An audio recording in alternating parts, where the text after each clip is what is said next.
Bonjour à tous et bienvenue dans cette vidéo. Aujourd'hui, nous allons parler de Eurofighter Typhoon, le F2000, qui esquive des oiseaux en finale. C'est l'occasion de parler un petit peu du Typhoon et l'occasion de parler un petit peu des oiseaux, mais surtout de la collision aviaire. Allez, on attaque tout ça juste après le jingle.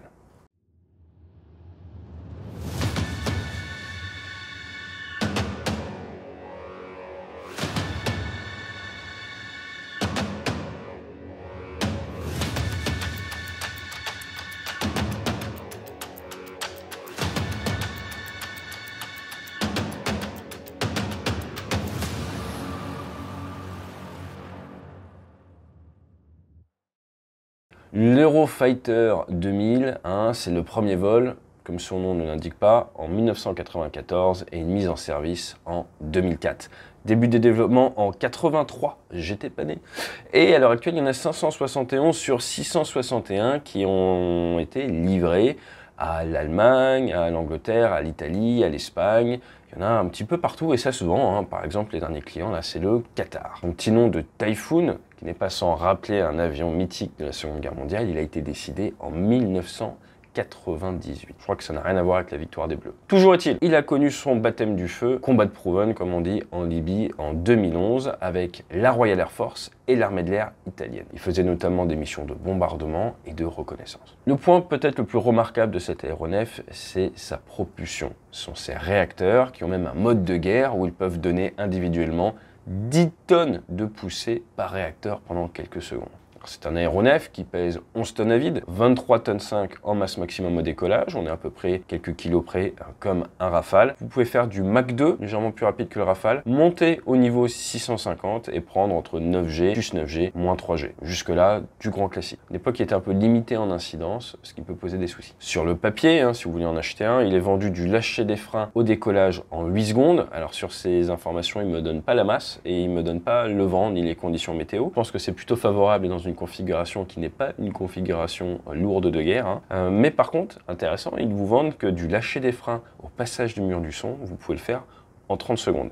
Quand je vous dis qu'il accélère, il accélère. 2 minutes 30 pour lâcher les freins, monter au niveau 360 à Mach 1.6, donc pour doubler l'EasyJet, ça va assez vite en 2 minutes 30. Et vous comprenez donc pourquoi les heures de pilote de chasse, les heures de vol, on ne peut pas vraiment les comparer à des heures de pilote de ligne. Et c'est le pilote de chasse reconverti qui vous dit ça. D'un point de vue de l'armement, eh bien là vous avez du Mauser 27 mm, de l'AMRAAM, du Meteor, de l'IRST, de l'ASRAAM, j'avoue c'est mon nom de missile préféré, et forcément du Sidewinder, du ARM, ce qui vous permet de faire de la SEAD, Suppression of Enemy Air Defense. On a beaucoup parlé de la GM88 en Ukraine ces derniers temps. Là, c'est une capacité que le Rafale n'a pas développée, mais apparemment qu'on souhaite aller chercher sur Rafale maintenant. Et également, autre point que j'aime beaucoup, ce sont les leurres tractés. Leurres tractés qui existent sur Rafale, mais que pour les clients indiens à l'export. Le leurre tracté, ça vous permet de tracter un leurre qui va travailler avec vos systèmes de brouillage et de leurrage embarqués dans l'avion.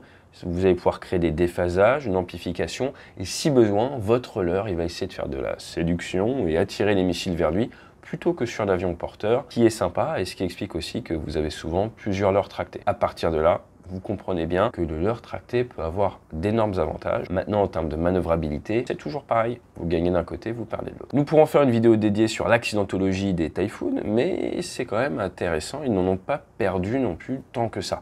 Alors, si on regarde le 21 novembre 2002, ils ont eu un souci réacteur. Les Espagnols, ils étaient à haute altitude au niveau 450. Ça a amené à l'éjection et à la survie de l'équipage.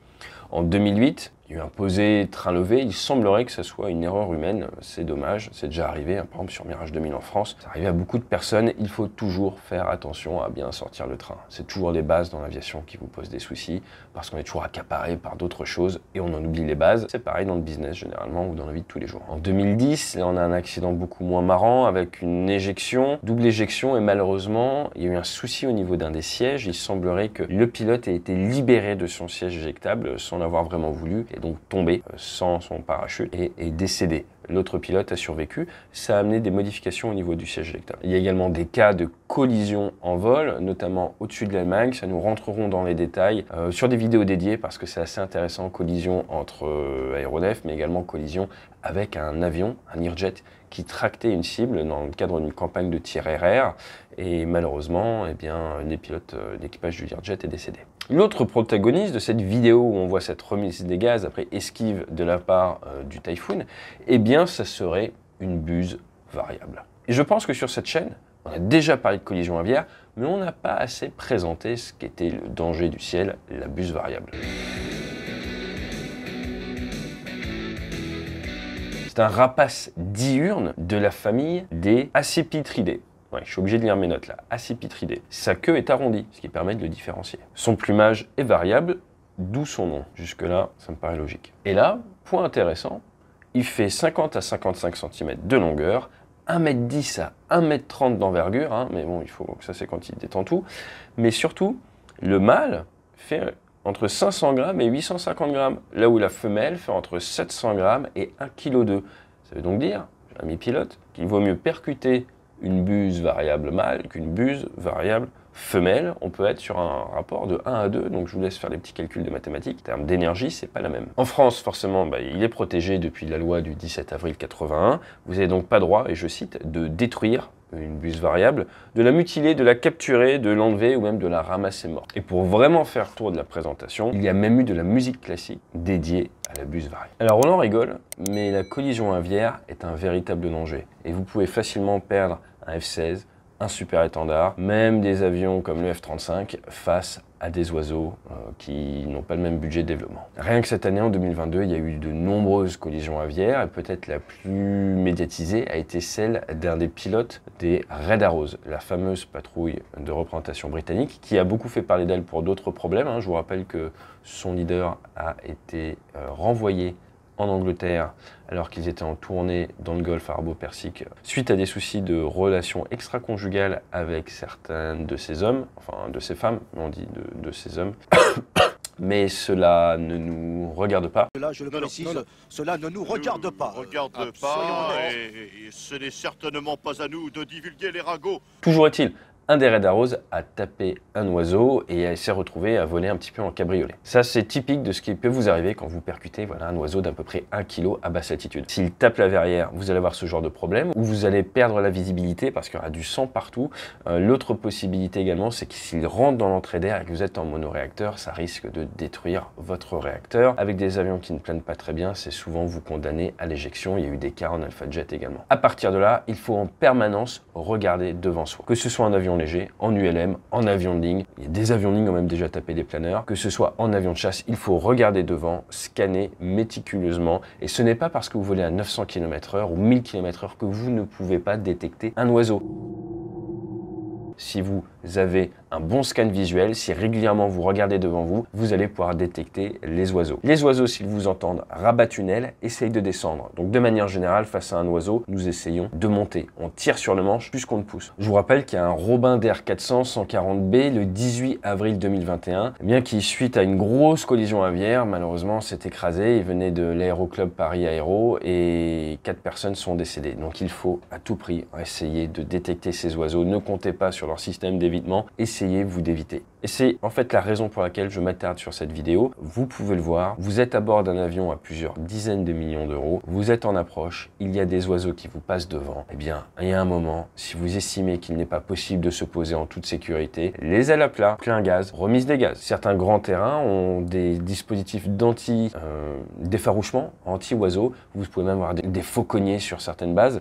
Eh bien, s'il faut, vous dites qu'il y a trop de péril aviaire, est-ce que vous pouvez envoyer les effaroucheurs et ils essayent de disperser les oiseaux, quitte à se mettre en attente pendant ce temps-là. C'est très vrai en ce moment, en automne, au printemps, lors des migrations, il faut faire très attention à ça. Même avec l'avion le plus technologiquement avancé du monde, méfions-nous, méfiez-vous des oiseaux. Chez Air France, il y a des comptes rendus d'événements aéronautiques qui sortent, comme toutes les entreprises apprenantes, tout le monde partage ses erreurs. On ne vit pas assez longtemps pour faire toutes les erreurs nous-mêmes, donc vous avez des bulletins de sécurité qui sortent.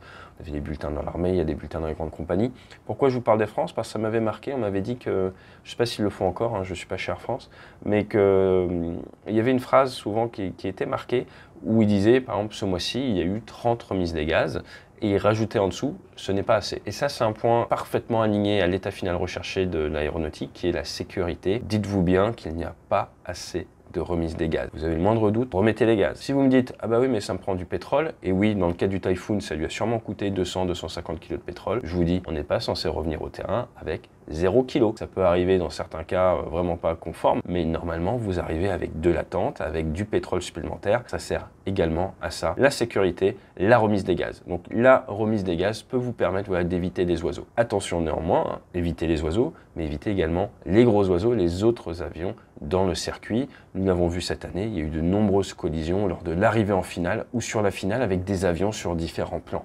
Donc regardez autour de vous et n'oubliez pas, dans l'aéronautique, vous voyez également grâce à vos oreilles. Alors je sais, les oiseaux ne font pas de messages d'auto-information, mais les autres aéronefs le font. N'hésitez pas à bien intellectualiser le fait que vos oreilles vont vous permettre de voir et vous construire une parfaite conscience de la situation. Et si vous estimez qu'il y a beaucoup d'oiseaux, n'hésitez pas à le dire à la radio à vos collègues. Hein. C'est pas comme sur la route, on peut être sympa les uns avec les autres. Allez, fly safe.